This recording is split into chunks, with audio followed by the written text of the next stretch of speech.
Lalu kedengaran suara Allah, assalamu alayka ayyuhan nabiyyu wa rahmatullahi wa barakatuh. Nabi menjawabnya, assalamu alayna wa ala ibadillahis salihin, ashhadu an la ilaha illallah wa ashhadu anna muhammadar rasulullah. Itu yang dibaca ketika kita insya Allah kedatangan kita di tempat ini membawa berkah kalau kita mengambil iktibar pelajaran dari ceramah.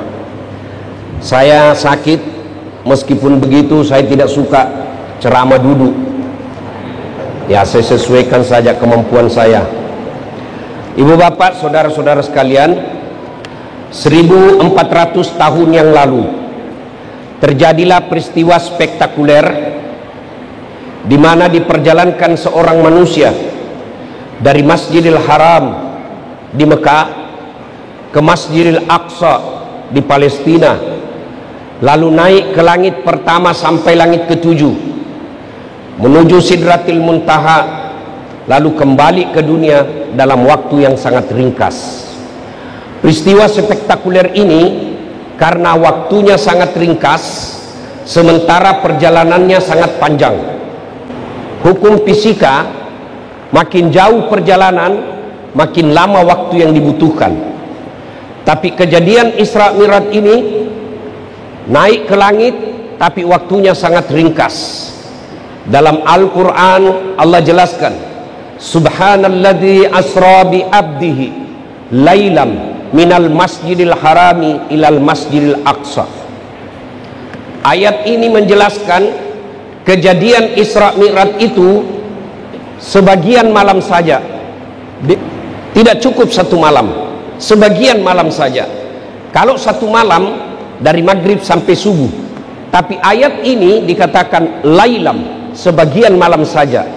Maka ketika Nabi menceritakan Isra Mi'raj ini, orang-orang kafir Quraisy berkata, gila ini Muhammad, mana bisa dari Masjidil Aqsa, hari ini adalah di sini.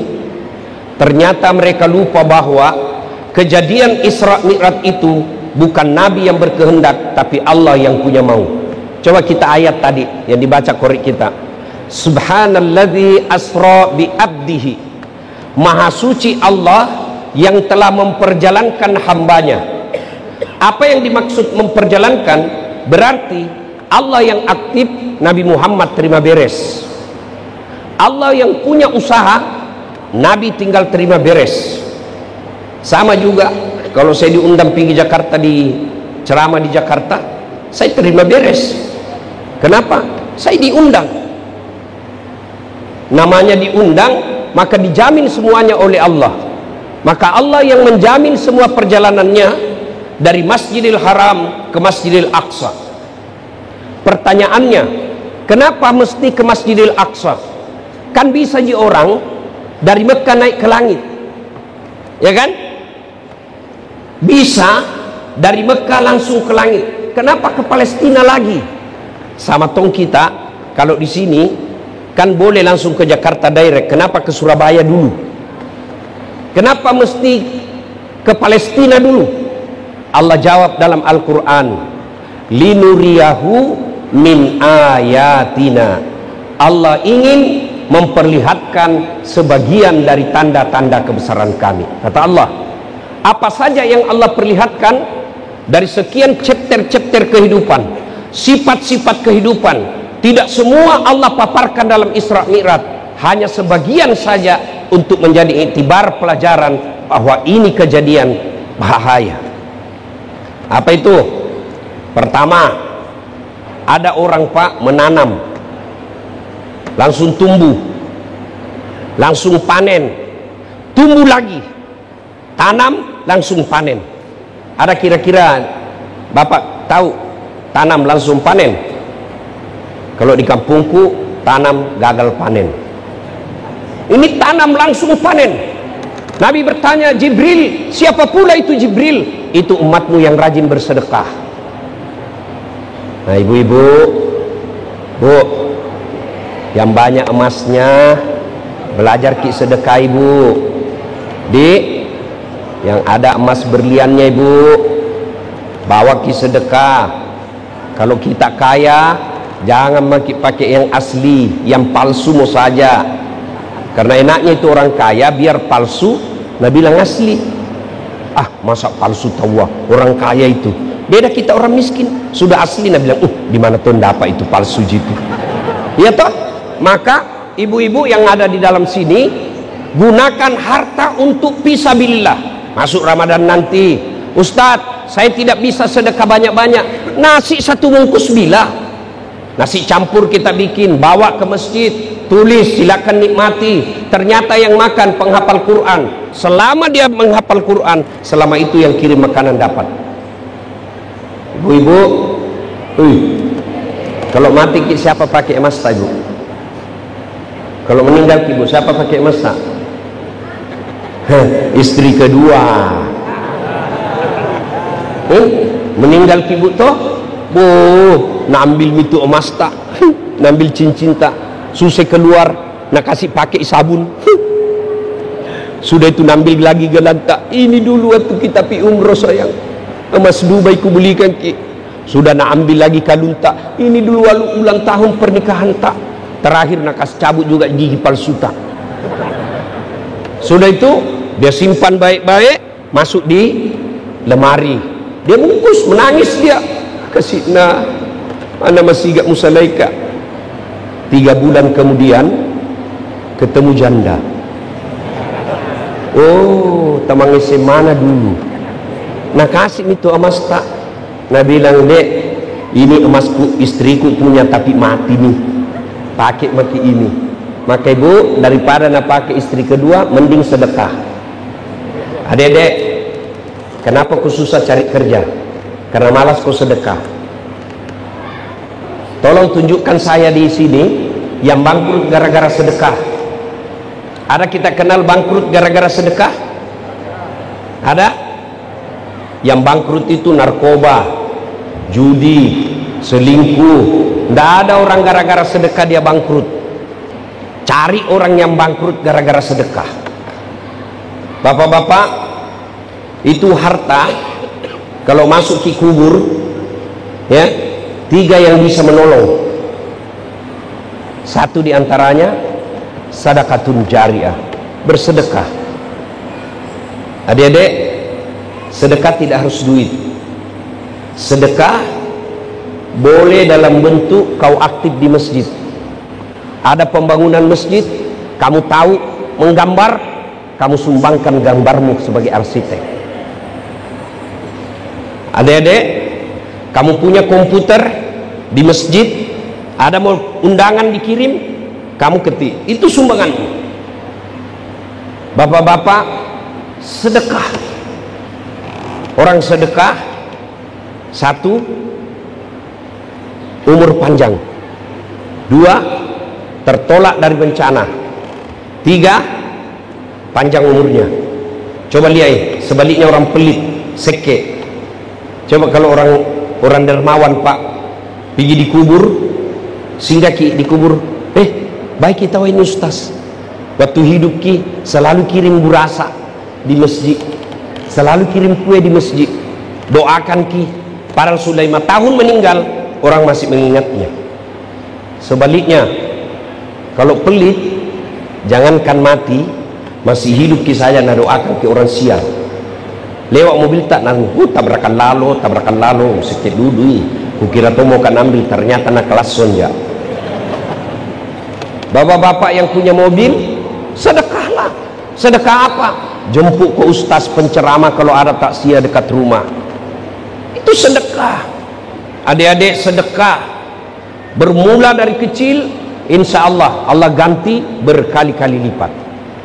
Nah sudah banyak sebenarnya dilihat Nabi. Apalagi dia lihat Nabi, ada orang disodorkan makanan, daging yang harum bersih, satunya daging yang bau busuk berulat. Suruh pilih, mana yang dia pilih? Daging yang bau busuk berulat. Nabi bertanya, siapa itu Jibril? Jibril menjawab, itu umatmu punya istri tapi pergi selingkuh. Dikasih yang halal, dia pergi selingkuh. Ya, banyak dilihat Nabi karena waktu yang terbatas. Sampailah Nabi di Masjid Aqsa. Nabi naik ke langit pertama sampai langit ketujuh, kemudian menuju ke Sidratil Muntaha. Lalu kedengaran suara Allah, assalamu alayka ayyuhan nabiyyu wa rahmatullahi wa barakatuh. Nabi menjawabnya, assalamu alayna wa ala ibadillahis salihin, ashhadu an la ilaha illallah wa ashhadu anna muhammadar rasulullah. Itu yang dibaca ketika apa? Tahiyat. Maka itu adalah dialog antara Allah dengan Nabi. Maka supaya sholat kita dialog, jangan buru-buru. Ada orang sholat cepat sekali, tahiyatul barakatuh salawat taibat billah assalamualaikum. Begitu ditanya, kenapa cepat sekali pun? Cepat ini sholat 4 rakaat tidak sampai 2 menit. Apa Nabi bilang? Kan ku hafal Ustaz. Kalau soal hafal bilang ku saja begini, Allahu Akbar, Tuhan bacaannya sama kemarin, assalamualaikum warahmatullahi wabarakatuh. Bilang ku saja begitu. Tapi sholat itu ada rukun-rukunnya yang harus dilakukan. Terutama ada yang disebut tumaknina, maki nyawa-nyawa, istirahat sejenak, yang dipakai ketika ruku naik ke atas tumakninanya. Ketika kita sujud itu tumaknina. Apa itu tumaknina? Istirahat sejenak. Misal ya, ini yang banyak kita praktek. Sujud, ruku, naik, sami Allahu liman hamidah. Ini jangan goyang. Tapi yang kita praktek sami Allahu liman hamidah. Ya tak? Nah, sujud juga begitu. Tumaknina ini, saudara-saudara sekalian, rukun sholat. Lebih baik bapak tidak baca subhana rabbil azim daripada bapak tidak tumaknina. Subhana rabbil azim itu sunnah, tumaknina wajib. Nah, sudah. Lalu Nabi berkata kepada Allah, ya Allah, umatku ini kan kecil-kecil, pendek-pendek umurnya, kasihan hadiah. Maka Allah memberikan perintah sholat 50 kali sehari semalam. Ini pun diperselisihkan oleh para ahli tafsir, ya. Turun ketemu Nabi Musa. Nabi bilang, Nabi Musa, apa oleh-olehmu Muhammad? Alhamdulillah dikasih sembahyang berapa? 50 kali sehari semalam. Ah, enggak salah itu. Iya 50. Banyak sekali. Minta kau naik kau minta diskon. Naik kau minta diskon. Naik Nabi, dikurangi 5.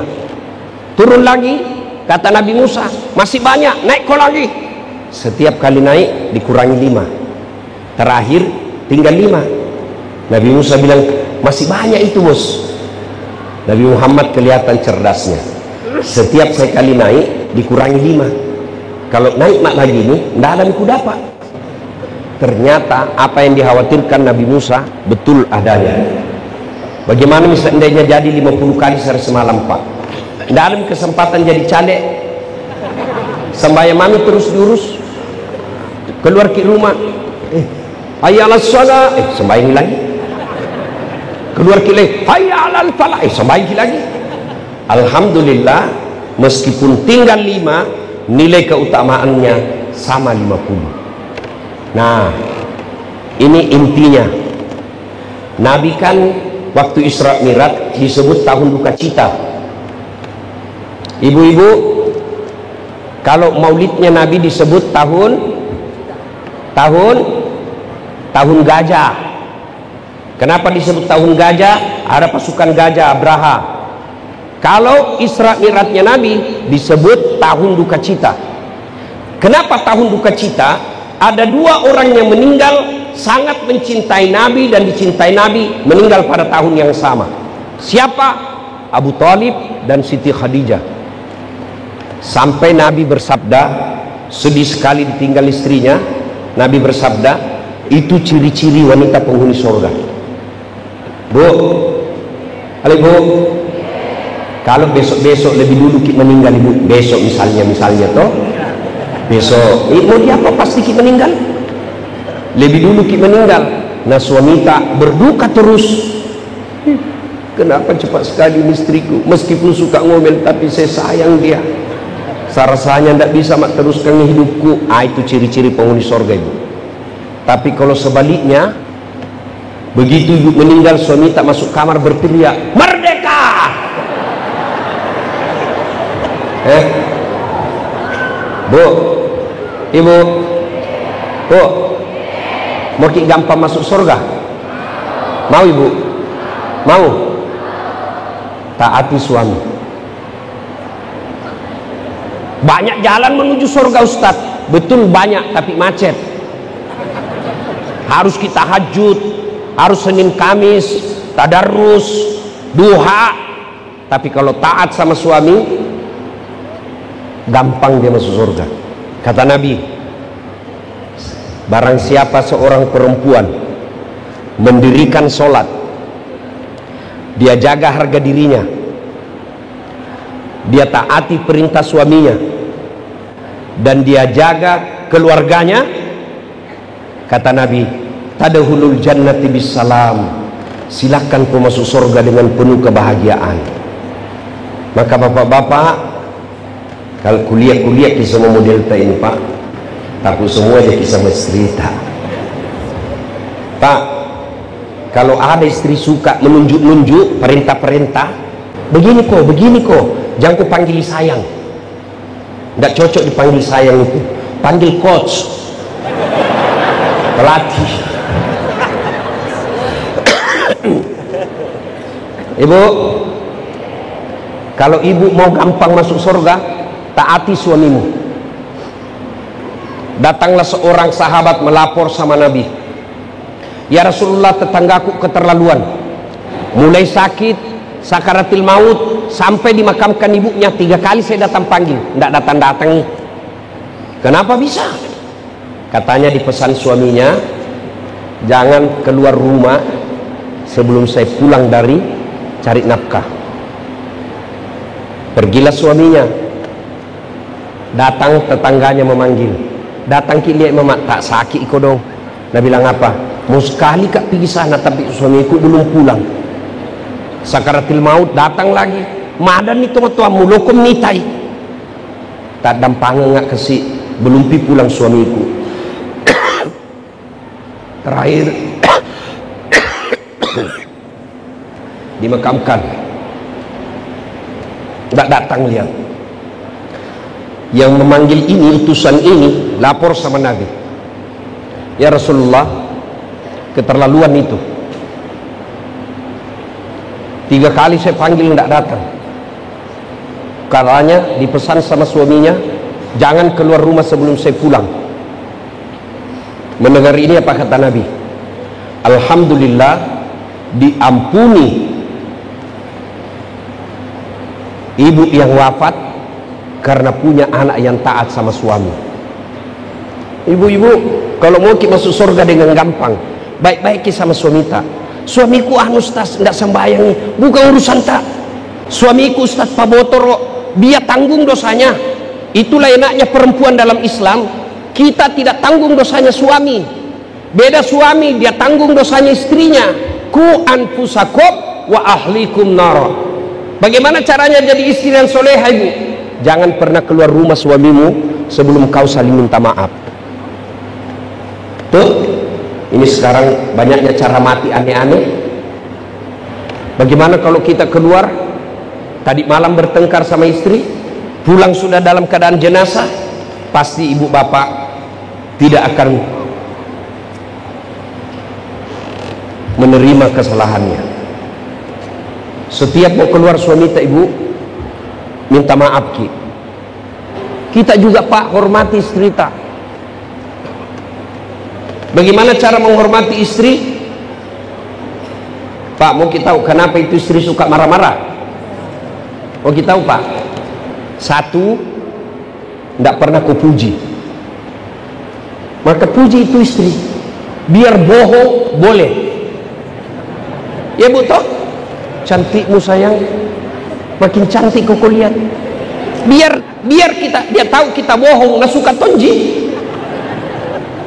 Dua, tidak pernah kau belikan perhiasan. Maka ibu-ibu, bapak-bapak, kalau mau istri baik, belikan perhiasan, mana palsu. Kalau nak tahu palsu, bilang kau tahu sayang toh, terbatas uangku, yang penting cintaku asli. Masya Allah.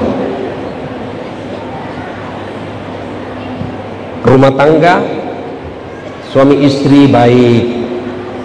Nabi bu, Masya Allah, Nabi tidak pernah kasar sama istrinya. Nah, setelah itu Bapak Ibu sekalian, dalam keadaan Nabi berduka, Allah perintahkan kepada malaikat Jibril, Jibril, kau turun ke kasihku Muhammad, jemput dia, saya mau bawa dia jalan-jalan. Kemana? Ketemu Allah. Allah Karim. Ketemu SBY saja salam lagi. Ketemu Jokowi salam lagi toh. Ketemu Prabowo salam lagi. Gimana kalau ketemu Allah? Nah, Nabi dalam keadaan duka dikasih hadiah. Apa hadiahnya? Bukan puasa, bukan zakat, bukan haji, apa? Sholat. Berarti tuan-tuan adik-adikku, kalau ada masalahmu, perbaiki sholatmu. Iya toh? Semua kita punya masalah. Allah tidak bilang dasat, kalau ada masalahmu, kau profesor dulu. Ada masalahmu, kau jadi dokter dulu. Ada masalahmu, kau anggota DPR dulu. Tidak. Allah cuma minta dua. Ista'inu bisabri wassalah. Jadi kalau di rumah tangga kita selalu bertengkar, pasti sholat tidak beres. Saya sholat Ustadz, betul kita sholat tapi tidak ikhlas. Ayalah sholat, asari lagi, baru selesai duhur, tidak ikhlas. Saya sholat Ustadz, betul sholat tapi main-main. Oh Allah,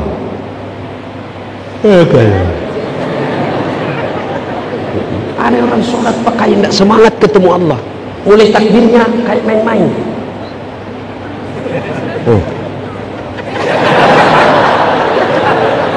Ya kok ketawa serius kayak ini? Kok ketawa karena begitu kok semua? Ya?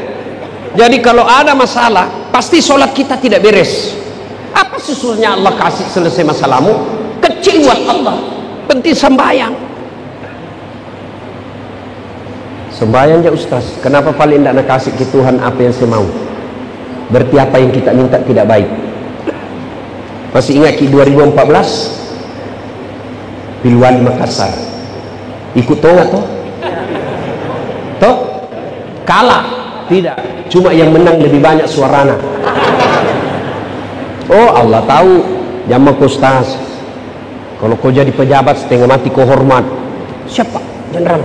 Siapa Kapolres? Siapa jaksa?